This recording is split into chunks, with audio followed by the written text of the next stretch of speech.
உலக வரலாற்றில் எல்லா தலைமைக்கும், எல்லா அரசியல் நிலைப்பாடுகளுக்கும், கொள்கைகளுக்கும் ஒரு முற்றுப்புள்ளி உண்டு.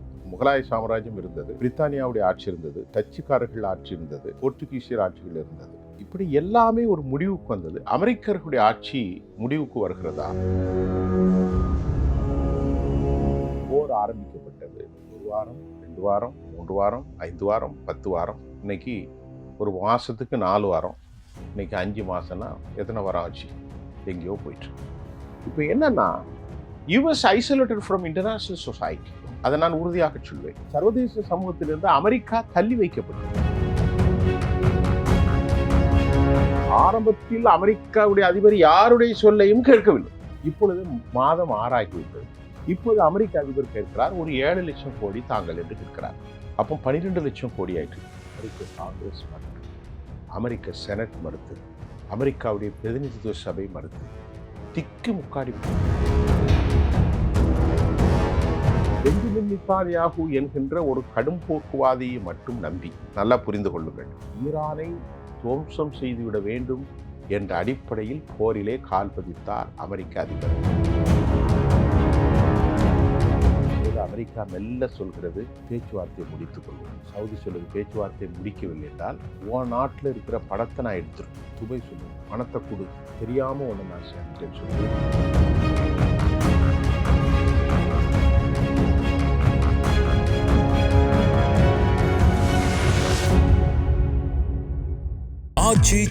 எந்த சமையலும் ருசி தேடும் ரகசியம் 20 ரூபாய். தமிழா பார்வையாளர்களுக்கு வணக்கம். மூத்த பத்திரிகையாளர் சுஃபியான் அவர்கள் நம்முடன் இருக்கிறார், அவருடன் பேசலாம். வணக்கம் சார்.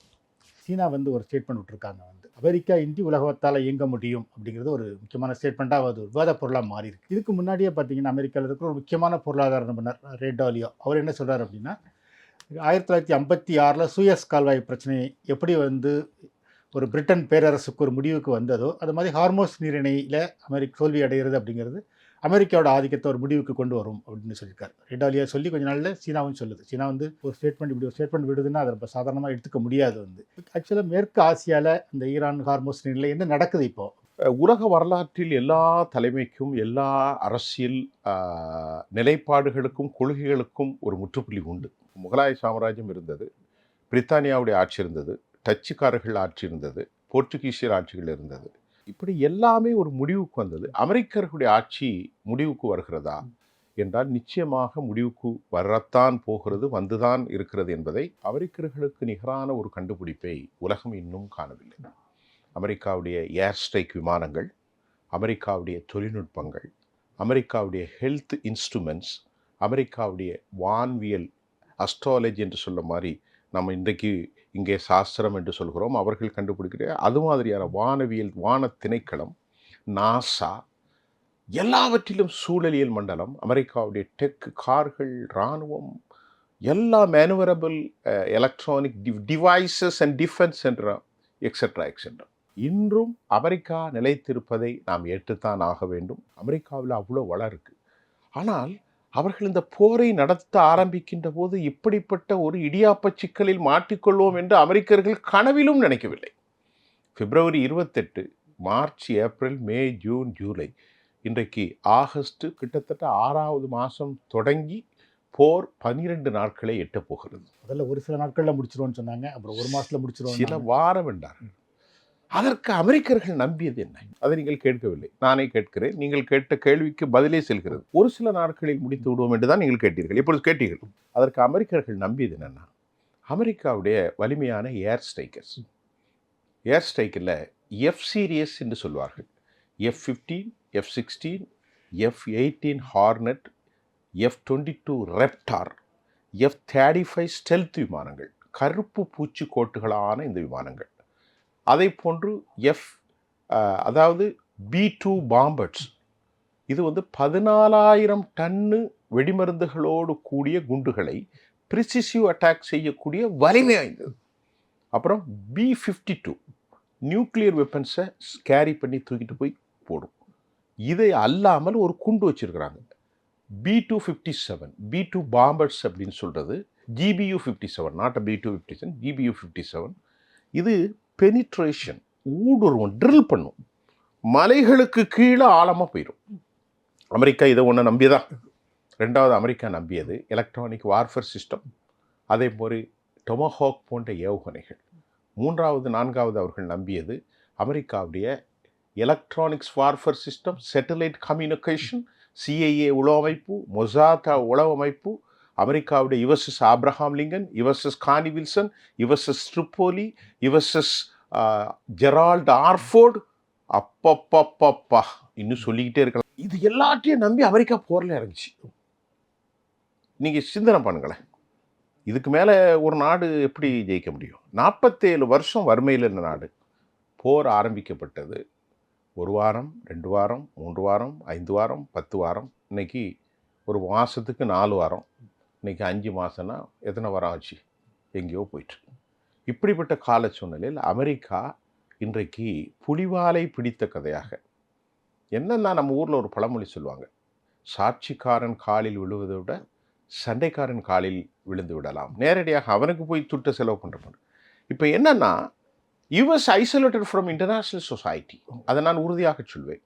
சர்வதேச சமூகத்திலிருந்து அமெரிக்கா தள்ளி வைக்கப்பட்டது. ராபர்ட் டேலி என்ன சொல்றாருன்னா, ஒரு டச்சு பேரரசு, அவர் வந்து அந்த 500 வருஷங்கள்ல ஒவ்வொரு பேரரசும் எப்படி வீழ்ந்திருக்கு அப்படின்னு ஒரு ஆராய்ச்சி பண்ணிருக்காரு. அந்த ஆராய்ச்சியின் அடிப்படையில் எப்படி சொல்றாருன்னா, டச்சு பேரரசும் சரி, பிரிட்டன் பேரரசும் சரி, அதுக்கு முன்னாடி ஒவ்வொரு பேரரசுகளும் எப்படி வீழ்ந்தது அப்படின்னா, அவங்க வந்து ஒரு உலகத்தில் பெரும் வல்லரசாக இருக்காங்க, எல்லாரும் அவங்கள நம்புறாங்க, அவங்களோட நாணயங்கள் உலக நாணயமாக இருக்கு. வந்து கரெக்ட். ஒரு கட்டத்தில் வந்து அவங்க ஒரு சின்ன ஒரு போரில் தோக்கும்போது இவங்க என்ன வல்லரசு இல்லை அப்படிங்கிற எண்ணம் கூட்டாளிகளுக்கு வர ஆரம்பிக்கும் போது அவங்க வெளியேறாங்க.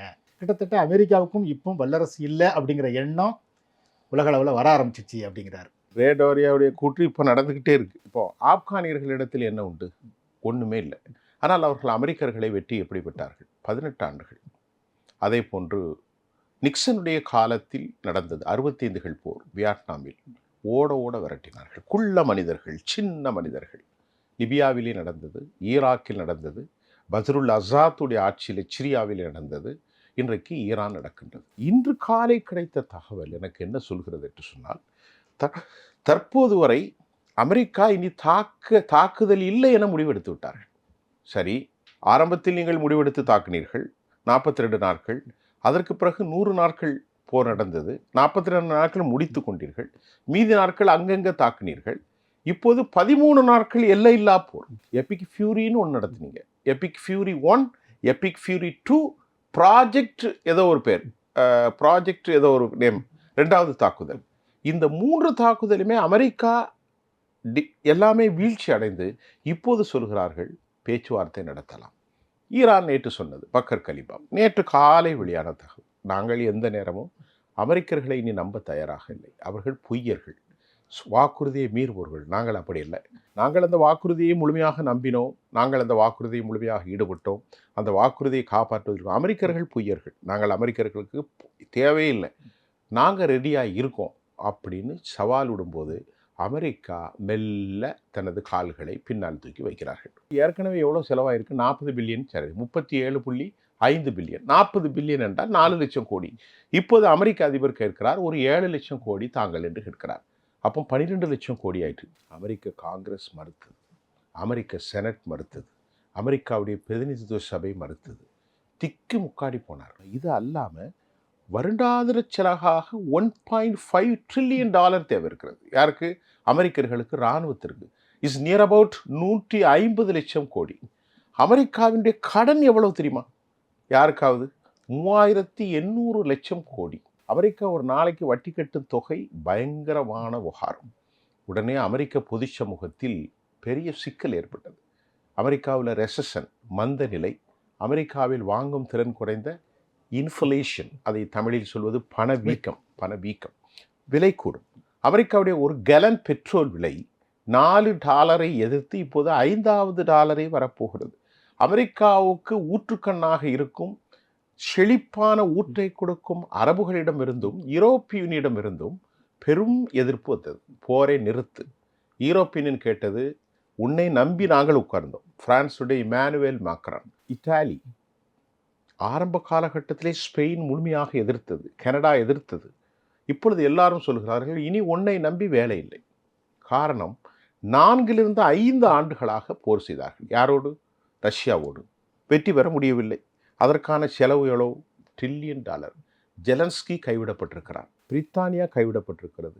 இன்னைக்கு ஒட்டுமொத்த யூரோப் யூனியன் தனது பாதுகாப்புக்கு ரஷ்யாவிடமிருந்து தப்புவதற்கு என்ன செய்ய வேண்டும் என்ற அனர்த்தம் அங்கே தொடர்கிறது. பெஞ்சமின் நெத்தன்யாகு என்கின்ற ஒரு கடும்போக்குவாதியை மட்டும் நம்பி ஈரானை துவம்சம் செய்துவிட வேண்டும் என்ற அடிப்படையில் போரிலே கால் பதித்தார் அமெரிக்க அதிபர். அவர் கேட்டார் ஆரம்பத்தில், எவ்வளவு காலமாகும்? 2 நாள் 3 நாள், 2 வாரம் 3 வாரம், இன்றைக்கு 6 மாதங்கள். இப்போது அமெரிக்கா மெல்ல சொல்கிறது, பேச்சுவார்த்தையை முடித்துக்கொள்வோம், பேச்சுவார்த்தை முடித்துக்கொள்வோம். சவுதி சொல்லுது, பேச்சுவார்த்தை முடிக்கவில்லை என்றால் உன் நாட்டில் இருக்கிற பணத்தை நான் எடுத்துருவேன். துபை சொல்லுது, பணத்தை கொடு, தெரியாமல் ஒன்று நான் சேர்ந்துட்டேன்னு சொல்லிட்டு இன்றைக்கி போன வாரம், ஒரு வாரத்துக்கு முன்பு சவுதியுடைய செய்தி ஒன்று இன்டர்நேஷ்னலில் வந்திருக்கிறது. அமெரிக்காவுக்கு கடும் எச்சரிக்கை. முகமது பின் சல்மான் அமெரிக்க அதிபரும் சவுதி கிங்கும் நேரடியாக பேச போகிறார்கள். ஈரானை நீ தாக்கிவிட்டு போகிறாய், எந்த அலாட்டையும் என்கிட்ட செய்கிறதில்ல, பாதிக்கப்படுவது நான் அல்லவா? தற்போது அவர்களுடைய பொருளாதாரம் பெட்ரோல் டீசல் தான். அங்கே ஹவுதிகள் இப்போது பிளாக் அண்ட் பட்டான். ஹவுதிகள் யார்? ஈரானுடைய ப்ராக்சிகள். அன்சருல்லா என்கின்ற ஏமனில் இருக்கக்கூடிய ஹவுதிகள், லெபனானில் இருக்கக்கூடிய ஹிஸ்புல்லா, அதே போன்று ஹமாஸ், அதே போன்று ஈரானில் இருக்கக்கூடிய ஹத்தாபி ஹிஸ்புல்லா, ஷாட்டி ஹிஸ்புல்லா, இதையெல்லாம் இணைத்து சின்ன சின்ன தற்கொலை படைகள், ஜிஹாதிகள், முஹாஜிர்கள் என ஒரு பெரிய கூட்டம் இருக்கிறது. அந்த கூட்டத்தை இணைத்து அவர்கள் அதற்கு பெயர் என்ன வைத்திருக்கிறார்? பாப்புலர் மொபிலைசேஷன் ஃபோர்ஸ், PMF என்ற ஒரு பெயரை வைத்திருக்கிறார்கள். Under all jihadis the popular mobilisation ஃபோர்ஸுக்கு கீழே தான் வராங்க. அவர்களுக்கு ஈரான் பண உதவி செய்கிறது. ஈரானுடைய கட்டளை எந்த நேரம் நிறைவேற்ற அவர்கள் முனைகிறார்கள். புரியுதா? ஈரானில் கைபர் ஷெகான், ஈரானில் ஃபத்தா 1, ஃபத்தா 2, கைபர் ஷெகான், இமாமத், ஃபாது, அதை மாதிரி சிஜீல், இப்படி ஏராளமான ஆயுதங்கள் இருக்கிறது. வெறும் 300-400 4000 கிலோமீட்டர் போய் தாக்கக்கூடிய மிசைல் தொழில்நுட்பம் இருக்கிறது. கன்வென்ஷனல் போரை அமெரிக்கா செய்கிறது. ஈரான் மிக குறைவான மலிவான விலையில் வலிமையான ஆயுதங்களே இருக்கிறது. ஈரானுக்கு உதவி செய்து டிசைன் மேப்பை கொடுக்கிறது ஓரளவுக்கு உண்மைதான் ரஷ்யா. ஆனால் எல்லாமே அவர்கள் அல்ல. ஈரானுடைய உளவு அமைப்பு கடந்த ஒரு 20 நாட்களுக்கு முன்பு ஒரு பயங்கரமான தாக்குதலை நடத்தியது. எங்கு தெரியுமா? சவுதி அரேபியாவில் அல்ல, குவைத்தில். அமெரிக்க எம்பசிக்கு பக்கத்தில் இருக்கும் CIA உளவு அமைப்பின் தலைமை பீடம் தாக்கப்பட்டு 50 பேர்கள் அழிந்து போனார். சென்ட்ரல் இன்டெலிஜென்ஸ் ஏஜென்சி US, இதில் எத்தனை பேர்? அமெரிக்கா ஆடி போய்விட்டது. என்னடா இது, ரகசியமாக நாம் வைத்திருக்கக்கூடிய CIA தளத்தை அடித்தார்கள். கடைசியில் தான் தெரிகிறது, அதற்கு தெளிவாக ப்ரிசிசிவ் அட்டாக் செய்வதற்கு கெமட்டியம் என்கின்ற ஒரு மிகப்பெரிய சேட்டலைட் தொழில்நுட்பத்தை வழங்கியிருக்கிறார்கள். அதன் பெயர் என்னது? கெமட்டியம். யார் வழங்கியிருக்கிறார்? ரஷ்யா ஏராளமான ப்ளூ பிரிண்ட் கொடுத்திருக்கிறார்கள். சோடியம் டைக்ளோரைட் போன்ற பலவிதமான பலிஸ்டிக்ஸ்க்கு தேவையான மொனிசென்ஸ் வெடிகுள் பொருட்கள் எங்கிருந்து வருது? சீனாவிலிருந்து துர்க்கமிஸ்தான் வழியாக, கஜகஸ்தான் வழியாக ஈரானுக்கு இங்கே வருகிறது. எங்கே வருகிறது? ஈரானுக்கு வந்து வருகிறது. அண்மையிலே அமெரிக்காவுக்கு ஒரு பெரிய ஷாக் நியூஸ் ஒன்று. மேன்பேட் ஏவுகணைகள் என்று நீங்கள் கேள்விப்பட்டிருப்பீர்கள். மேன்பேட் ஏவுகணைகள் 400 ஈரானுக்கு வந்தது. அதை யார் சப்ளை செய்தா என்று பார்க்கிற போது, இந்த மேன்பேட் ஏவுகணைகளை சீனா உற்பத்தி செய்து பாகிஸ்தானுக்கு அனுப்பி பாகிஸ்தானிலிருந்து ஈரானுக்கு வருகிறது. ஒரு ஆச்சரியம் என்ன? பாகிஸ்தான் தானே, அசீம் முனீர் தானே சமாதானம் பேசுகிறார். அந்த நாட்டுக்குள் எப்படி விவகாரத்தை அமெரிக்கா உளவு அமைப்பு நுகர்ந்து விட்டது. ஆஹா, சீனாவினுடைய ஏவுகணை எங்கே வருது? பாகிஸ்தானுக்கு வருகிறது. பாகிஸ்தானும் ஈரானும் எல்லையை பகிர்ந்து கொள்கிறார்கள். நம்ம நாட்டை மாதிரி தான். அப்போ அப்படி பகிர்ந்து கொள்கிற போது அங்கே வந்துடுது. ஆனால் இப்பொழுது என்ன செய்கிறது? விழுங்கவும் முடியவில்லை, வெளியே தள்ளவும் முடியாத நிலைக்கு அமெரிக்கர்கள் மாறி போனார்கள். அசீம் முனீர் பாகிஸ்தானுடைய சபா ஷெரீஃப், அப்துல் ரஹ்மான் அல் தானி கத்தர், இந்த 3 பேர் தான் ஒருங்கிணைந்திருக்கிறார்கள். இவர்கள் அனைவரும் ஒருங்கிணைந்து அமெரிக்கர்களுக்கு உற்று துணையாக இருக்கிற போது உள்ளிருந்து செங்கலை உருவ பாகிஸ்தான் சீனாவின் வாயிலாக மேன்பேடு, இந்த மேன்பேடு என்றால் என்ன, வேறு ஒன்றுமல்ல, 3000 மீட்டருக்கு அப்பால் வருகிற அமெரிக்காவினுடைய ஏவுகணைகள் அமெரிக்கர்களுடைய விமானங்களை அழித்துவிடும். அதாவது இந்த மேன்பேட் ஏவுகணைனா இது ஷோல்டர் ஏவுகணை. உங்களுக்கு தெரியும், கமலஹாசனின் ஒரு படம் ஒன்று வெளிஞ்சது, விஸ்வரூபம் என்று. அதில் இந்த மேன்பேட் ஏவுகணைகளை வைத்து கொண்டு தான் விலை மிக குறைவு. இது எவ்வளோ ஆர்டர் கொடுத்துருக்கு? $70 மில்லியன். எவ்வளோ கொடுத்துருக்குறாங்க? 70 மில்லியன். 1 மில்லியன் என்றால் 90 கோடி. அப்போ 70 மில்லியன் என்றால் நீங்கள் கணக்கு போட்டுக்கொள்ளுங்கள். இத்தனை கோடிகளுக்கு ஆர்டர் கொடுத்து அதை வாங்கி குவித்து வைத்திருக்கிறார்கள். யார்? ஈரானியர்கள். இந்த மேன்பேட் ஏவுகணைகள் மூலம் அமெரிக்கா குண்டை போடும்போது டெக்னிக்கலான பிரச்சனை. உங்களுக்கு 50,000 அடிக்கு அங்கிட்டு மேல் நின்று நாம் குண்டை போட முடியாது. அது ஒரு 3000 மீட்டருக்கு வந்து தான் போட்டால் தான் அந்த இலக்கை அடைய முடியும். அந்த டைமில் ஏராளமான மேன்பேடை வச்சு பந்தரப்பா சங்கங்கள்லாம் இருப்பாங்க இல்லையா, எது நிலைகளோ அடித்து அமெரிக்காவுடைய F-35 காலி பண்ணிட்டாங்க. இப்போ அமெரிக்காவுக்கு ஒன்றுமே பண்ண முடியல. எல்லா விதத்திலும் யுஎஸ்ஸை காலி பண்ணிட்டாங்க. புரியுதா உங்களுக்கு? இப்போது புலிவாலை பிடித்த கதையாக அமெரிக்கா திணறுகிறது. நிக்சன் எப்படி ஒரு ஒப்பந்தத்தை வியட்நாமோடு போட்டாரோ, அன்று அமெரிக்கா வெளியானதோ ஒரே ஒரு வாய்ப்பு தான் இருக்குது.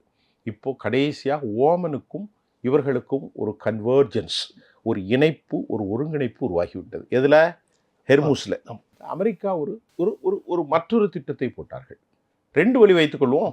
ஒரு வழி ஓம் வழி, மற்றொரு வழி ஓமன் வழி. இப்பொழுது 2 பேரும் இணைஞ்சிட்டாங்க. இணைஞ்சி இங்கே வாங்க, எவ்வளவு சரக்கு வருதோ அந்த அளவில் 7%. இன்று காலை கிடைச்ச தகவல், இப்பொழுது நான் பேசிக்கிட்டு இருக்க கடைசி தகவல், 1 கோடினா 7 லட்சம், 10 கோடினா 70 லட்சம். ஒரு கணக்கு. இவ்வளவு பணத்தை நீங்கள் கொடுத்து விட்டு போங்க. 100 கோடி சரக்கு வருதா? 7% எவ்வளோ ஆச்சு? 100 கோடினா 7 கோடி கொடுத்தோம். 7 கோடி. இப்போ இதில் என்ன பிரச்சனைன்னா, அமெரிக்கா என்ன தங்குறான்னா, சில நாடுகள்லேருந்து சரக்கு வரும்போது எல்லா நாடுகள்லேயும் பழமும் காயும் வராது. மிலிட்ரியுடைய வெப்பன்ஸ் வரும். இப்போ இந்தியாவுக்கு வருதுன்னா அந்த வெப்பன்ஸ் எல்லாம் ஹெர்முஸ்லேயே தான் வரும். பாபல் மன்தப்னு ஒன்று இருக்குது, அது ரொம்ப முக்கியம். எங்கே? செங்கடலில். இப்படி எல்லாவற்றையும் அவர்கள் கையில் போயிட்டு. யார் கையில்? ஈரான் கையில். ஹெர்மூஸு ஈரான் கையில் இருக்குது. பாபல் மன்தப் யார் கையில் இருக்குது? அது ரொம்ப குறுகிய நீரிணை. இது 2 தான். அது யார் கையில் இருக்குது? ஹவுதிகள் கையில் இருக்குது. ஹவுதி யார் ஆள்? ஈரானுடைய ஆள். இப்போது எதுவுமே செய்ய முடியாமல் அமெரிக்கா 5 விழுக்காடு போடுன்னு சொல்கிறது ஒரு தகவல். மற்றொரு தகவல், அமெரிக்கா விட்டு கொடுக்க தயாராக இல்லை. அவன் கேட்டுக்கிறான், யார் அப்பா விட்டு சொத்துக்கு யார் உரிமை கொடுவது?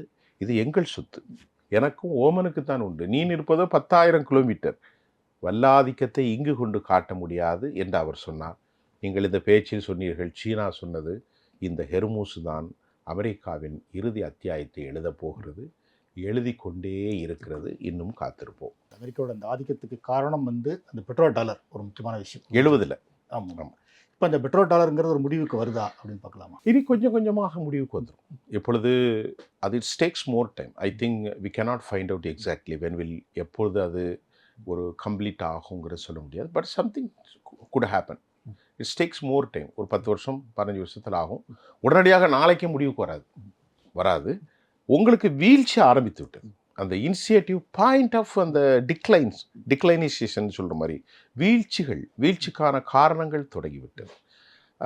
இனி இப்போ பிரிக்ஸ் கூட்டமைப்பு இருக்கிறது. பிரேசில், ரஷ்யா, இந்தியா, ஏதோ ஒரு சவுத் ஆப்பிரிக்கா, எல்லாரும் சேர்ந்து பிரிக்ஸ் கூட்டமைப்பில் உலகத்தின் மிகப்பெரிய நாடு 2 இருக்கிறது. ஒன்று இந்தியா, மற்றொன்று சீனா, மற்றொன்று ரஷ்யா. பிரேசிலும் இருக்கிறது. இப்போ இவர்கள் தங்களுக்குள்ள உள்ள டிரான்சாக்ஷனை எதில் நடத்த போகிறார்கள்? இனி யுவானில் நடத்துவார்கள். நம் நாடு என்னத்தில் நடத்த போகிறோம்? இந்தியா ரூபாயில் நடத்துவோம். ரூபில் நடத்துவாங்க. யாரும் அவங்க ரஷ்யா ரூபில் நினைக்கிறேன். இப்போ அவங்க நடத்தும்போது அது பிரிக்ஸ் கூட்டமைப்பில் அதற்கான ஒரு தனி ஒரு வலையமைப்பு இருக்கிறது. இப்போ இந்தியாவிலிருந்து நாம் வாங்கக்கூடிய எல்லா விஷயத்தையும் நமது நாட்டினுடைய ரூபாவில் செய்வாங்க. சீனா யுவானில் செய்வார்கள், அவர்கள் ரூபிலில் செய்வார்கள். இப்படி செய்கின்ற போது டாலருடைய வேல்யூ ரொம்ப கீழே போயிடும். அதே போன்று ஈரானுடைய முக்கியம் என்ன சொல்கிறார்கள்? ஹெர்மூஸில் இப்போ அந்த கோரிக்கையை விட்டாங்க. யுவான் வழியாகத்தான் நீங்கள் டிரான்சாக்ஷன் பண்ணணும்னு வரும். இன்னைக்கு இல்லாட்டா நாளைக்கு வரும். இப்போது எல்லா கோரிக்கையும் அவர்கள் சொல்லவில்லை. ஏற்கனவே அதை தான் சொன்னாங்க. ஏற்கனவே யுவான் எங்கள் நாட்டுக்குள் கப்பம் கட்ட வேண்டும், ஆனால் ஹெர்மூஸில் போகக்கூடிய எல்லாமே அமெரிக்க டாலருக்கு எதிராக சீனாவுடைய யுவானுக்கு தான் போகணும்னு சொன்னாங்க. இப்போ நீங்கள் கொஞ்சம் யோசனை செய்து பாருங்கள், சீனாவுக்கும் அவர்களுக்கான உறவுகள் எவ்வளோ வலிமையானது என்று நல்லா புரிந்து கொள்ளுங்கள். ஆக இனி கொஞ்சம் கொஞ்சமாக அமெரிக்க டாலருக்கான வீழ்ச்சி ஏற்படும். அது இன்னும் ஒரு அநேகமாக ஒரு 10 ஆண்டுகளில் முழுமை பெறும். நீங்கள் சொன்ன அந்த அறிவுஜீவியும் பிரித்தானியாவுடைய சாம்ராஜ்யம் எப்படி முடிவுக்கு வந்ததோ அதே போன்று இது இந்த ஜலசந்தியின் மூலம் முடிவுக்கு வந்தாலும் ஆச்சரியப்படுவதற்கு ஒன்றுமில்லை. இப்போ சீனா அந்த ஸ்டேட்மெண்ட் விடுறதுக்கு என்ன காரணம் நினைக்கிறீங்க? சீனாவுக்கு அமெரிக்கர்களின் மீது ஏராளமான பகை உண்டு. வளர்ந்து வருகிற நாளில் $19 டிரில்லியன் உலகத்தில் பெரிய ஒரு சக்கரவர்த்தி சீனா. அதே போன்று அமெரிக்கர்களும் அதே போன்று $32 டிரில்லியன். நம் நாடு உங்களுக்கு தெரியும் $4.2 டிரில்லியன். இப்பொழுது சீனாவை ஒரு இன்னெவிட்டபிள் ஃபோர்ஸ், தவிர்க்க முடியாத ஒரு மாபெரும் சக்தி, மத்திய கிழக்கிலும் தாண்டி தென்கிழக்கு ஆசியாவிலும், திருப்பி கேட்டால் ஈரோப்பு வரைக்கும் அவர்கள் தனது வலிமையான கோரப்பிடியை வைத்திருக்கிறார்கள். இந்த போரிலும் கூட அவர்கள் நேரடியாக வரமாட்டார்கள். அமெரிக்கர்களை தாண்டி உற்பத்தியிலே மிகுந்த வலிமை உள்ளவர்கள் சீனானியர்கள். அதற்கு காரணம் சீனர்களுடைய உழைப்பு, சீனர்களுடைய எளிமையான கூலி. அது அமெரிக்கர்களிடத்தில் கிடைக்காது. அப்போ உலகத்தினுடைய எல்லா இடங்களிலும் சீனர்கள் கால் பதிக்கிறார்கள். பனாமா கால்வாய் வழியாகும். நீங்கள் பார்த்தீங்கன்னா வெனிசுலாவில் நிக்கோலஸ் மதுராவை தூக்கினார். காரணம் என்ன? சீனாவினுடைய ஆதிக்கத்தை ஒழிப்பதற்குத்தான் நிக்கோலஸ் மதுராவை சொன்னார்கள். இன்றைக்கு சவுதி அரேபியா, இன்றைக்கு எளிமையான துருக்கி, பாகிஸ்தான், சூடான், இவ்வளவு நாடுகளையும் ஒருங்கிணைத்து அமெரிக்கர்களுக்கு எதிராக ஒரு படையை உருவாக்குறார்கள். சீனர்களிடத்திலே இந்த என்ரிச் செய்யப்பட்ட மூலதனத்தை அவங்களுக்கு சொன்னேன்ல, இப்போ இந்த ஆப்ரஹாம் அக்கார்டு நீங்கள் கேட்டீங்களே, அதை சீனர்கள் அவர்களுக்கு உதவி செய்வதாகவும், சீனாவை வைத்து சவுதி அரேபியா பாலைவனத்தில் ஒரு ரகசிய கள ஆய்வை நடத்தியிருக்கிறார்கள். அந்த ஆய்வின் மூலம் 900 டன் என்று நினைக்கின்றேன், சப்ஜெக்ட் டு த கரெக்ஷன், அதை வைத்துக்கொண்டு யுரேனியம் அங்கே இருப்பு இருப்பதாகவும், இன்னும் வரும் நாட்களில் இந்த யுரேனியத்தை வைத்து மிகப்பெரிய அளவில் யுரேனியத்தினுடைய டிமாண்ட் அதிகமாக இருக்கும், உங்களுக்கு தெரியும். அதை வைத்து அடுத்த நிலைக்கு போவதற்கு முடிவு செய்துவிட்டது யார்? Saudi Arabia. அதனால் கொஞ்சம் கொஞ்சமாக அமெரிக்கர்களை அவர்கள் தள்ளுவார்கள். அமெரிக்க முதலீட்டை குறிப்பார்கள், சீன முதலீடுகளை அதிகரிப்பார்கள், சீன டெக்னாலஜி கொண்டு வருவார்கள். ஆக இப்படி ஒரு சூழல் வரும். சீனாவும் ஈரானும் கொண்டு வரும். இப்பொழுது வரும் நாட்களில் இந்த பகை முடிப்பதற்கு சீனானு உதவி செய்யும். ஈரானுக்கும் சவுதி அரேபியா ஒரு பெரிய ஃபோர்ஸ். இப்போது ஒரு சூழ்நிலையில் அனைவரும் இஸ்ரேலுக்கு எதிரான ஒரு மனநிலையில் இருக்கிறார்கள். இப்படி ஒரு சூழல் ஆரம்பித்திருக்கிறது. இப்போதுதான் விதை ஊண்டப்பட்டு வெளியே வந்துவிட்டது. இனி அது விருட்சமாக மாறும் என்பதில் எந்த சந்தேகம் இல்லை. சீனா அமெரிக்கர்களுக்கு ஈக்குவலாக CJ-10 போன்றவை வைத்திருக்கிறார்கள். சீனாவினுடைய வலிமையான, அமெரிக்கர்களால் கண்டுபிடிக்க முடியாத வலிமையான ஆயுதங்கள் இருக்கிறது.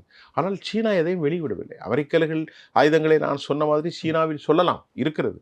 அப்படிப்பட்ட ஒரு நிலையில் சீனாவை அவர்கள் மிகப்பெரிய எதிரியாக கவனிக்கிறார்கள்.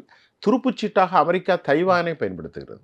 இன்றைக்கு சீனா தைவானுக்கு தடை போட்டு விட்டார்கள். உலகத்திலே பெரிய சிப்புன்னு சொல்கிறோமே, அந்த இதெல்லாம் தயாரிக்கின்றது நம்பர் 1 தைவான் தான்.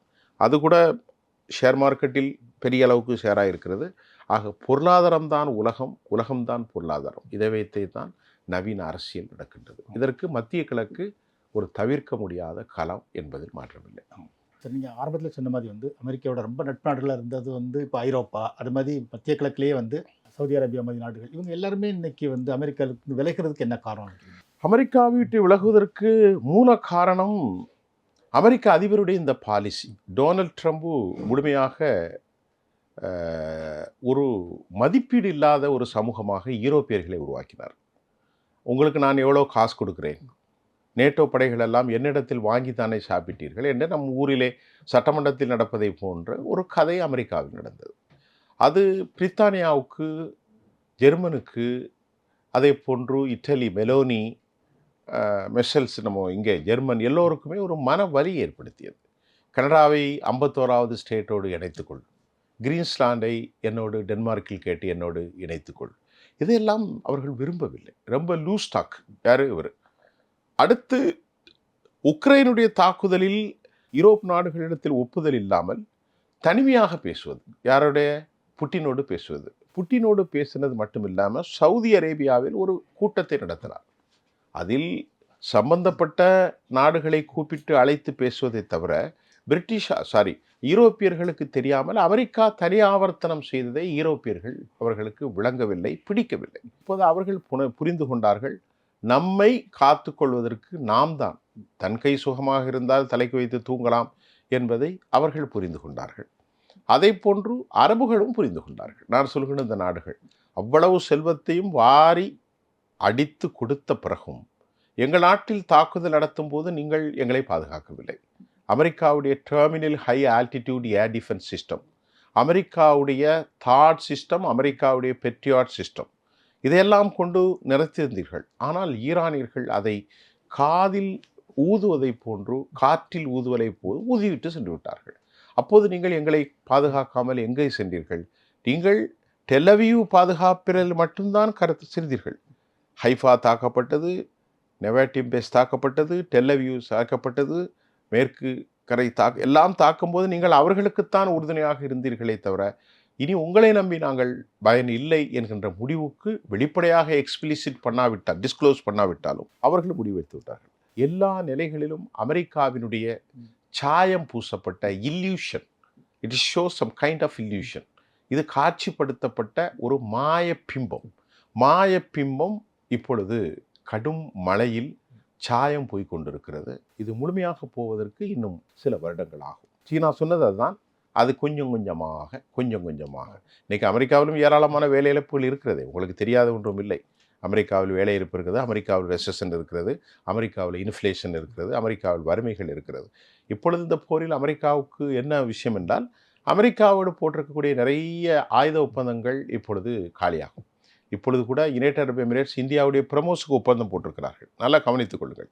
எப்படி சவுதி அரேபியா பாகிஸ்தானை தனக்கு பங்காளியாக அழைத்து கொண்டார்களோ, அதே போன்று யுனைடெட் அரபு எமிரேட்ஸ் திரு நரேந்திர மோடியோடு இணைந்து இந்தியாவை தனது கூட்டாளியாக ஆக்கிக் கொள்கிறார்கள். இப்பொழுது அது பிரமோஸ் உலகத்திலுடைய அது மேக் 25 தான். அமெரிக்கர்களுடைய ஆயுதங்களுக்கு சமமான நிலையில் இருக்கிறது. ஆக இனி உலகத்தினுடைய கண்டுபிடிப்புகள் மாறுதல் ஆகும். அதற்கான இனிஷியேட்டிவ், ஒரு வழிநடத்துதல், சமீட்சைகள் இப்போது ஆரம்பித்திருக்கிறது. அதில் எந்த மாற்று கருத்தும் இல்லை. இப்போ நீங்கள் சொல்கிற மாதிரி ஒரு 5-10 வருடங்கள் அமெரிக்காவோட ஆதிக்க முடிவுக்கு வந்ததுன்னா அடுத்த எந்த நாடு ஆதிக்கம் செலுத்தும்னு நினைக்கிறீங்க? அதனால் ஒரு நாடு இருக்குமா, இல்லை பல்வேறு நாடுகளோட ஆதிக்கமாக அது மாறுமா? இன்றைக்கி பொருளாதார வல்லரசாக சீனா தான் உருவாகி கொண்டிருக்கிறது. அமெரிக்கர்களுக்கு சமநிலையான இப்பொழுது நாடாக 4 நாடுகள் உருவாகி இருக்கிறார்கள், அபாயகரமான நாடுகளாக. ஒன்று ரஷ்யா எப்போதும் இருக்கிறது. பனிப்போர் காலத்திலே, கோர்பச்சேவோட காலத்திலே, அது பழைய காலத்திலே உண்டு. உங்களுக்கு தெரியும், 90களில் கஜகஸ்தான், ஆர்மேனியா, உஸ்பெகிஸ்தான், கிர்கிஸ்தான் இப்படி எல்லாரும் மாறிவிட்டார்கள். இப்பொழுது அவர்களும் வலிமையான ஆயுதங்களை வைத்திருக்கிறார்கள். சிறிய நாடுகளுக்கு கூட பெரிய விஷயம். ஈரான் ஒரு தவிர்க்க முடியாத பெரும் சக்தியாக மாறியிருக்கிறது இந்த பிராந்தியத்தில். அவர்கள் பெர்ஷியன் வளைகுடாவில் இருந்தாலும் அவர்களும் பெரிதாக இருக்கிறார்கள். வடகொரியர்கள் எந்த எல்லைக்கு போவார்கள் என்று தெரியாது. அமெரிக்கர்களால் இன்னும் பாதுகாத்து கொண்டிருக்கூடிய தென்கொரியர்களுக்கும் ஜப்பானியர்களுக்கும் அது ஒரு பெரும் அச்சுறுத்தலாகவே இருந்து கொண்டிருக்கிறது. நாம் இதை இப்பொழுது ஃபைண்ட் அவுட் பண்ண முடியாது. ஆனாலும் ஒரு மல்டி கோலியேஷன் பார்ட்னர்கள் வருங்காலத்தில் உருவாகும் போது அமெரிக்கா ஐசோலேட் பண்ணப்படும். இல்லைன்றால் அமெரிக்காவும் இந்த கூட்டணியோடு அமைந்து கொள்ளலாம். அது அந்த காலச்சூழல். நாம் இப்போது ஒன்றும் சொல்ல முடியாது. ஈரான் இவ்வளோ பெரிய வல்லரசாக வரும் என்று யாராவது ஒரு 6 மாதத்திற்கு முன்பு சொல்லியிருப்போமா? வேறு 1 வருஷத்துக்கு முன்னாடி நம்ம சொல்லியிருப்போமா? ஈரான் அடித்து சொல்லிக்கொண்டே இருந்தார் கொமேனி அவர்கள், எங்களை தாக்க வேண்டாம், எங்களை தாக்க வேண்டாம். இவ்வளவு ஆயுதங்களை வைத்திருப்பார்கள். மலைகள் கீழே பாலிஸ்டிக்ஸ் மிசைல்கள் இருக்கும், ஹைப்பர்சோனிக் இருக்கும், க்ரூஸ் மிசைல்கள் இருக்கும், அதே மாதிரி ஷாஹின் போன்ற ட்ரோன்கள் இருக்கும் என்றெல்லாம் யாருக்கும் தெரியாது. இப்போதுதான் கொஞ்சம் கொஞ்சமாக தெரிகிறது. இன்னும் வருங்காலத்தில் தெரியும். நிறைய விஷயங்கள் சொல்லியிருக்கீங்க. இந்த உலக அரசியலை புரிஞ்சுக்கிறதுக்கு பார்வையாளர்களுக்கு ரொம்ப உபயோகமாக இருக்கும். நன்றி சார்.